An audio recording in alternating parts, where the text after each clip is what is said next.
Next example is now d square y upon dx square plus a square y is equals to tan x. Now here the auxiliary equation become, now instead of d there they are provided in terms of derivative. So d square y upon dx, that is second order, so order is equals to power of d. So therefore d square plus a square is equal to 0. D square is equals to plus a square transfer to this side, so minus a square. I can write here this minus to be plus because we know that I square is equals to minus 1. So I write ai square, so therefore d is equals to ai. I can write this to be 0 plus ai, real part plus imaginary part. So complementary function become here c1 cos ax plus c2 sin ax. E raised to ax is not present here because e raised to a value is equals to 0 here, that is real part is equal to 0 and anything raised to 0 is always 1. So this is our complementary function. Second is now particular integral. For particular integral, I can convert this to be 1 upon d square plus a square f of x. Then I can write this to be 1 upon d square plus a square tan ax. I can write this to be in terms of factors. So plus ai minus ai are the complex factors, complex conjugates here. So by applying here partial fraction, I obtain here this is 1 upon m1 minus m2. Our m2 is minus, so minus ai. 1 upon d minus m1 minus 1 upon d minus m2 tan x.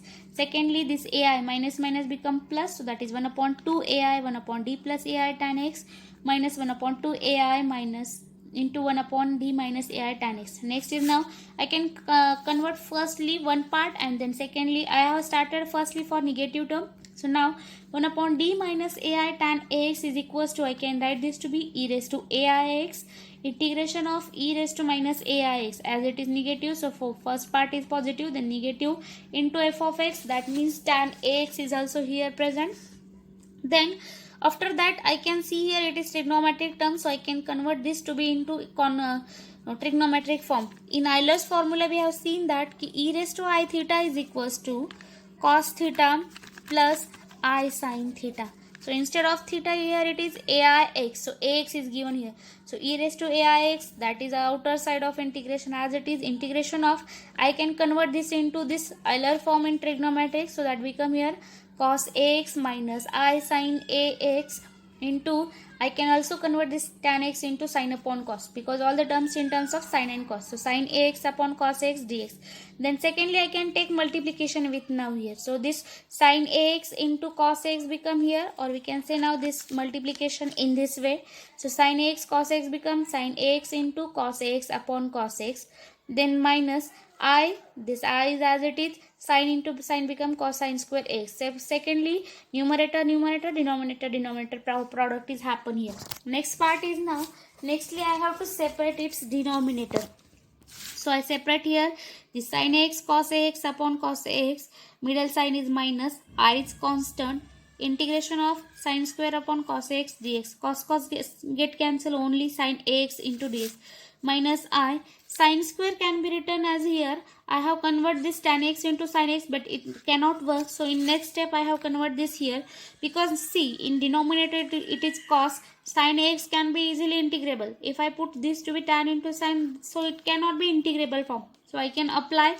After that term we have to consider this sin square, because our denominator is cos x, we cannot if I convert this into sec, it cannot work, so I remember the first fundamental identity. So by using this fundamental identity I convert sin square value is equals to in terms of cos, so sin square theta is equals to 1 minus cos square theta, so I can write here 1 minus cos square x. Secondly, one sin can be converted into two parts, so separate the denominator, so integration of sin ax dx minus I, then after separation this will be 1 upon cos, then cos square upon cos, so 1 cos get cancelled, remains only cos here, then dx, then integration of sin ax dx minus I, then this will be 1 upon cos becomes sec as. If I evaluate this I with negative terms, so minus plus minus will be minus, so here come consider minus, then minus become plus I cos x, then take its integration now, sin integration of sin is now equal to minus cos ax upon a This will be minus. Integration of sec ax is log of sec ax plus tan x upon a, and integration of this is become here plus I is it is cos integration is sin ax upon a. Now here I completed this integration. Similarly, I can find out the integration of second part, that is 1 upon d plus ai. Just replace here, instead by applying the same process here, 1 upon d plus ai tan x. Just because of plus, here it is minus and here it is plus. As it is plus, so therefore this value is equals to plus. So sin become, again same condition here, cos sin x upon cos x is here, multiplication is carried out, again I put sin square is equals to 1 minus cos square, then again separation, then its integration become here e raised to minus ax. Then I have taken this integration here, just because of minus, here it is minus, this is minus also present here. Now particular integration is nothing but, now as we have seen here, that this particular integration is equals to this part. Now 1 upon 2 ai, then part of this integration, this part and this part, phi d upon f of x. So 2 upon ay is as it is, then first part is now e raised to a plus ai x, then first portion minus cos ax plus a minus cos ax upon a minus I log sec ax plus tan x upon a plus I sin ax, first integration. Then middle sign is provided, so here it is minus. Due to minus, I again consider the part secondly, minus e raised to minus ax. This part is now minus cos ax upon a plus I log sec x plus tan x upon a minus I sin ax upon a. Now this 1 upon 2ai is keeping as it is constant. Now I multiply this e raised to ax with whole the term, and here also the same term. So it become minus, so minus e raised to ix cos ax upon a. This term is now e raised to, so again minus I e raised to ix log of sec x plus tan ax upon a. Then again plus I time, this will be e raised to ix upon sin x upon a. Then second part now here, so minus, again this minus, so minus term is multiplied, so minus become plus e raised to minus ai x cos x upon a minus become plus minus become here minus I log sec ax plus tan ax e raised to minus x upon a. Secondly, again this minus become plus I e raised to ax e raised to minus aix sin ax upon a. Now if I see here this term, two same term, so I can take from these two term e cos ax upon a to be common here, and this part is now I multiply, each term is divided by a here. 2ay is common to all the terms, so I multiply by 2ay and taking common here. So I have taken common here a, so this become here, if I come cos ax upon a is common, so 2ai into a become 2a square I.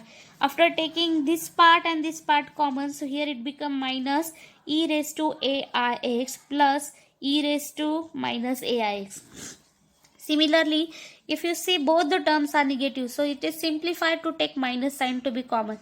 So I have taken here minus to be common, so it become log of sec ax plus tan x.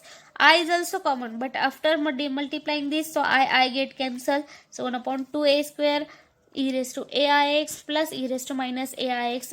Then secondly, this and this also plus. So I have taken plus to be common here.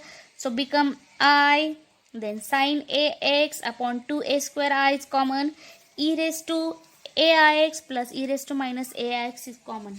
Now after getting this, now if I see here, this will be equals to, so I can convert this to a square to be here, so minus cos ax upon a square. If we know the formula for sin I theta, or sin I theta is equals to now e raised to I theta minus e raised to minus I theta upon 2i. So we are adjusting this term, so we get this is sin ax value. Similarly, cos theta or cos I theta is equals to e raised to I theta plus e raised to minus I theta upon 2. So by converting, this become cos x upon. So this minus and this plus get cancelled with each other. This formula become for cos, so this become cos a. So due to this particular integration become now minus cos ax upon a square log of sec x plus tan x. So this is our particular integration. Finally, y is equals to yc plus yp. So y is equals to c1 cos ax plus c2 sin ax minus cos ax log of sec ax plus tan x upon a square. So by this way we can find out the particular solution, particular integral and general solution of the given term.